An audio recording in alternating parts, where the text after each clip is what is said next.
Hey sis, I need advice. I'm a stay-at-home mom in Kenya and I've been secretly saving a little money from the grocery budget. My husband owns a spa and he promised to open a salon for me last year, but now he's saying he had issues and couldn't do it. My baby looking too good, yeah, she perfect. No, she worth it. When she pull up, all them man, them flirting. And yeah, she know that she a dime. Call up on my line, told her, baby, bring it one time. Yeah, just sit down and bring. What's really good though is your girl Yezzir. You are locked in for another banging episode of Hey Sis UK. You see any others out there? Fake, counterfeit. Go ahead and call the police because it ain't real. We are talking about a lot of things. I have backlogged. I want to say my biggest, deepest apologies. Sisterhood. The dilemmas are coming in. The dilemmas are coming in ways that I didn't expect it. Normally we say the email, which is the heysisuk@gmail.com. You send your dilemmas and we get into it. I'm getting DMs on Instagram, I'm getting DMs on TikTok. I want to say that yes, I am receiving them. But I want to say that you do face being backlogged if it doesn't go through emails. So if anyone has expected their response to come a lot earlier than they had planned, I want to say sorry. That is the reason, but we are getting down to it. So before we tuck in, make sure you get yourself the best drink you can be sipping on. That is the Hey Sis mug. If you're wondering where you can get it, you can actually get it on our store. Links down below. There's a lot of links everywhere, and whether you are based outside of the UK, it will come to you. Don't worry, because we've had some people internationally purchase it, and I want to say thank you to everyone that has sent in screenshots. I've been getting them left, right and center, and I've been trying to get through all of them, but we do appreciate it. You can get more than just the mugs. We've got merch too: clothing, hoodies, t-shirts, bags and water bottles. Oh yeah, you can get it all. So make sure you lock in. We are on Spotify, so you can listen to episodes audibly on Spotify, and you can join the family at HeySis_UK on Instagram. That is when the community, they jump in. I mean, head dive straight in. Some comments stronger than others, so I do want to say if you are a bit sensitive, watch out. But overall, we are one family with differing views from time to time, but that's what family's all about. We do have the website coming sooner than you think, which is www.heysisuk.co.uk. Sign up now while you can to be considered, because we will be doing, can I get a drum roll? Insert drum roll. We will be doing giveaways. Yeah, we'll be doing giveaways on a monthly basis to everyone that is signed up to the website exclusively. So no, it doesn't count if you're following us on Instagram or Spotify or myself on TikTok. It's only exclusively through the actual official community. That is heysisuk.co.uk. So lock in, because we'll be giving some merch away anywhere in the world, by the way. It's not exclusive to just the UK, because we've realized that by the grace of God, and we thank you for it, our expectation was just the UK. It's gone beyond the UK. So shout to you. Much love. So yeah, you got yourself your mug. You're comfortable. Let's get into this dilemma. Hey sis, I need advice. I'm a stay-at-home mom in Kenya and I've been secretly saving a little money from the grocery budget. My husband owns a spa and he promised to open a salon for me last year. But now he's saying he had issues and couldn't do it. Now he wants me to use my small savings to start the salon instead of funding it himself. The problem is I was saving that money to help my little sister with school fees. Sis, am I wrong for feeling like my husband should invest in my business instead of using my own savings? What would you do? Oof.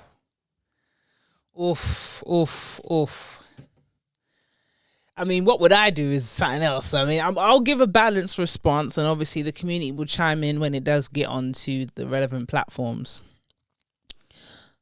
Like I always say in every situation, it's worth a conversation. There was a promise, and I feel like, especially when you're in a relationship, promises are supposed to be fulfilled. There is a level of understanding that's needed. So if he says he's facing issues, and let me look back on the wording that you used actually. If your husband said he promised, but he was facing issues, cool. the type of wife I am is I would love to know the issues you're facing because we are a partnership. So let's tackle them together. If these are trivial issues, we're going to find out today. If they're serious issues, we are going to find out today. But you can't give me ambiguous words like issues when we're in a marriage. You have to be very specific. That's what I would do. So first and foremost, what are the issues you're facing? Because I'm a priority. I'm not asking for money for trivial things, for a new handbag or jewelry. I'm asking for this money for a business idea. You promised to give me the money for something substantial, which is a business idea. So what is important, so important over me, your wife, which after the kids is me, would you not be able to provide for me? Because that's your first instinct as a husband. You're supposed to provide for the family. Hello, I'm part of the family. I'm a very integral part of the family. So why can't you provide for me?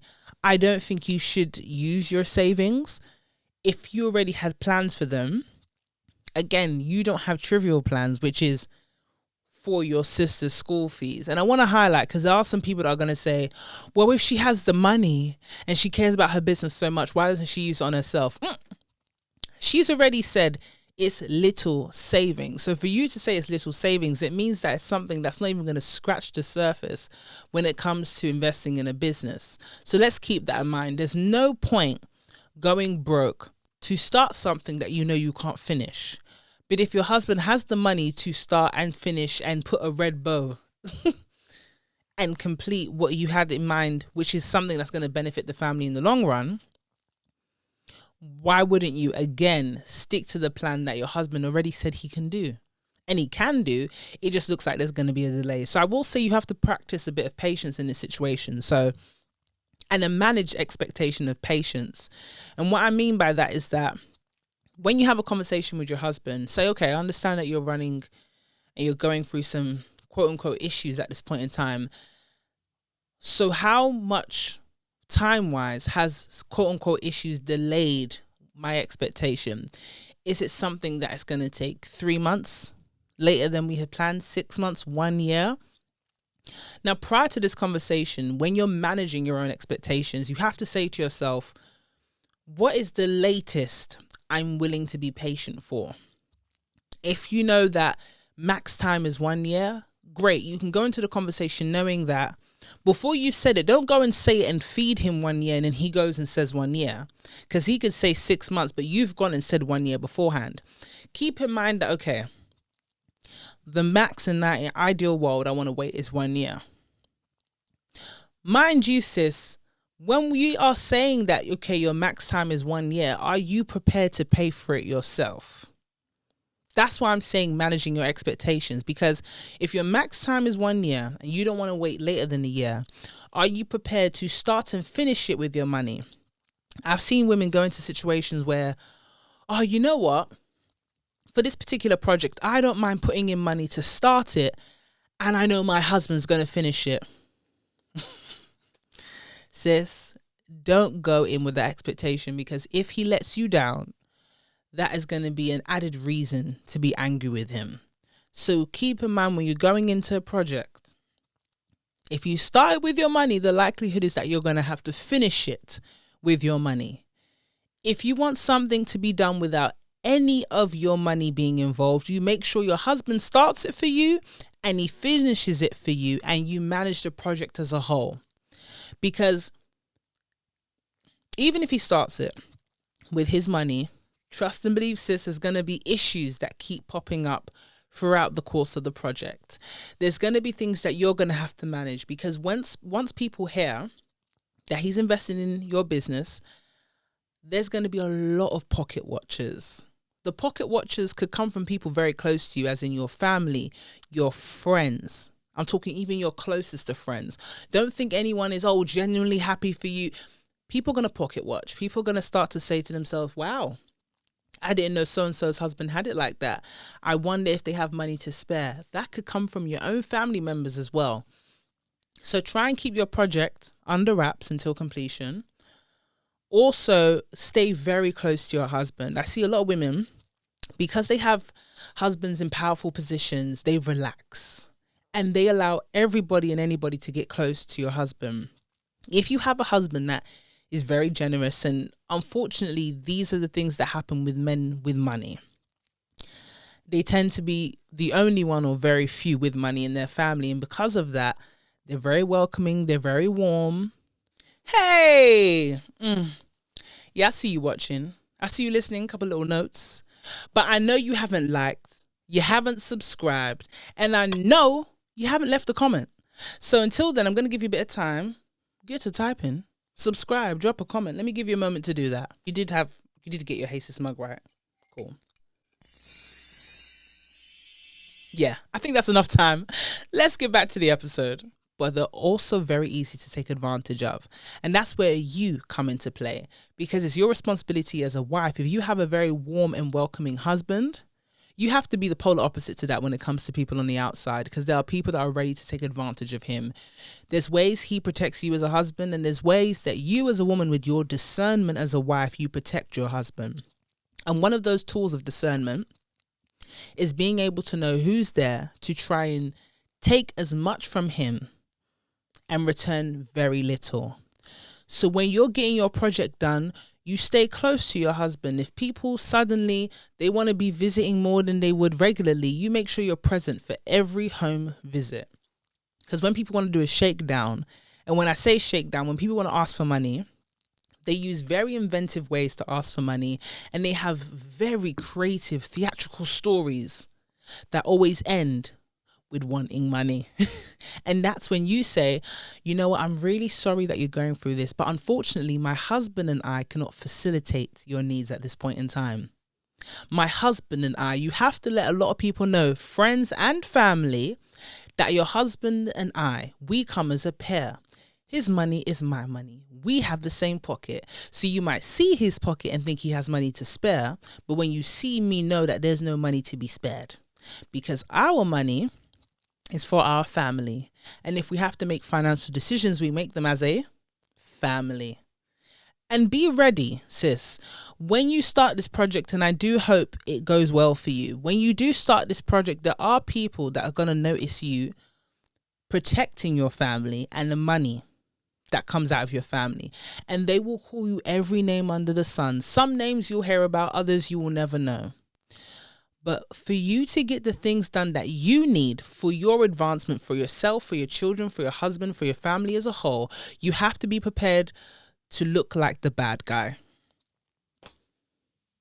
As long as you're okay with looking like the bad guy, then I say full steam ahead, have that conversation with your husband, lock down a start date, a budget, a structure to get your business opened. But if you're very sensitive, and I don't mean to sound condescending, sis, but you know I got to tell it to you straight. If you are a delicate soul, you want to make a good impression with everybody, you want to please everybody, which is impossible. You don't want to look somehow to your in-laws, which is again impossible. Then this is not for you. Maybe you shouldn't go into entrepreneurship. Opening a business, dealing with different type of customers. Even when you are trying to create the business, you will have to deal with contractors that are going to try and take the mick as well. You have to become a very strong woman to be a businesswoman.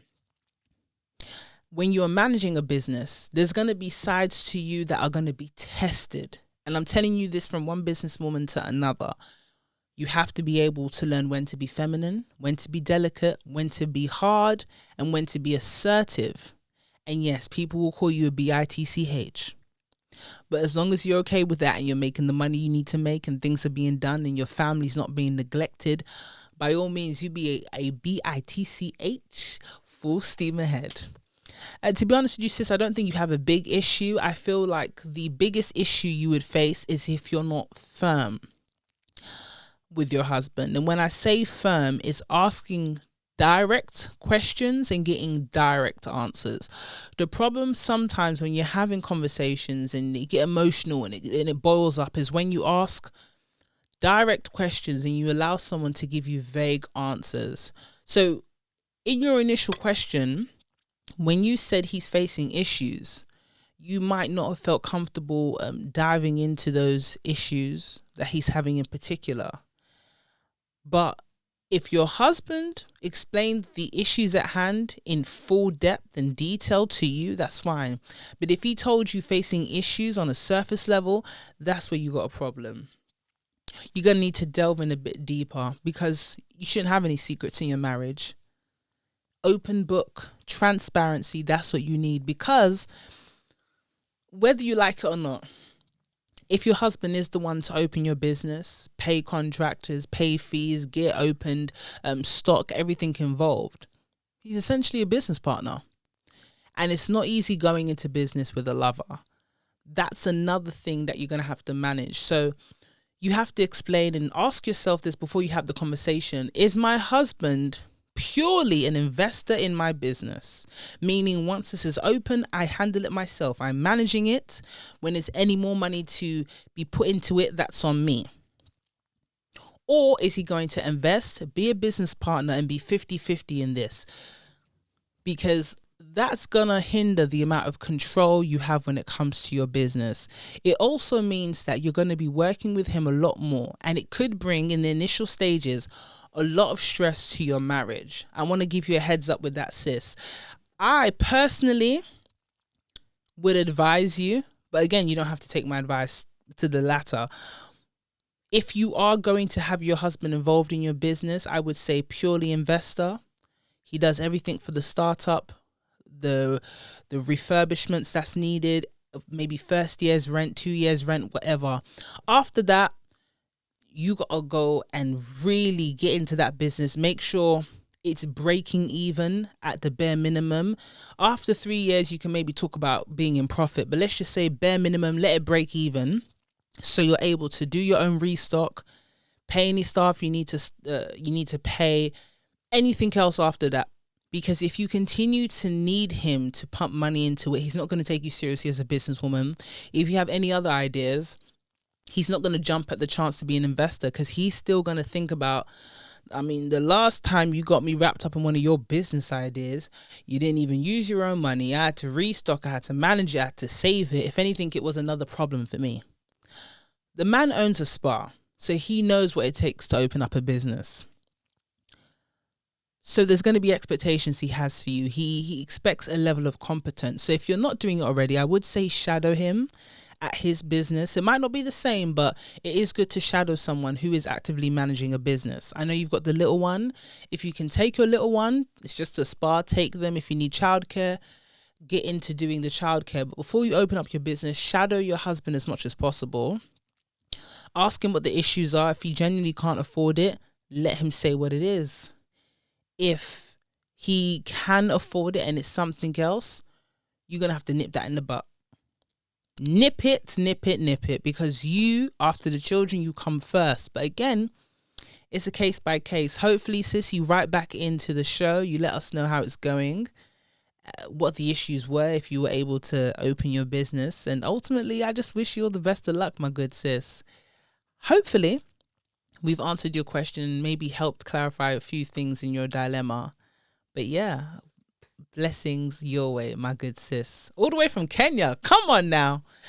Yeah, guys, if you're locking into this episode and you've got a dilemma of your own, feel free to send an email. That's the best way to do it. If you did send a DM on Instagram at HeySis_UK or to my TikTok, fair enough. But the best way is the inbox via email, which is the TheHeySisUK. So theheysis@gmail.com. Put in your dilemmas, as much information as possible. You know we will protect your identity because we love and respect you, sis. Until then, make sure you are locked into the Spotify, which is Hey Sis UK.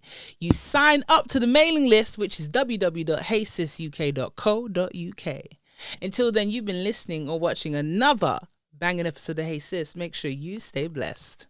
Bye. And I wanna get more of that. I undress and he blows success. Lay down as you decompress. Come mine and forget the stress. Got the 9 to 5 cause he tryna change his life. He can't help it but to show his bad side. So you feel me just see when he want that good ride. Follow my stride, you know you want a good time.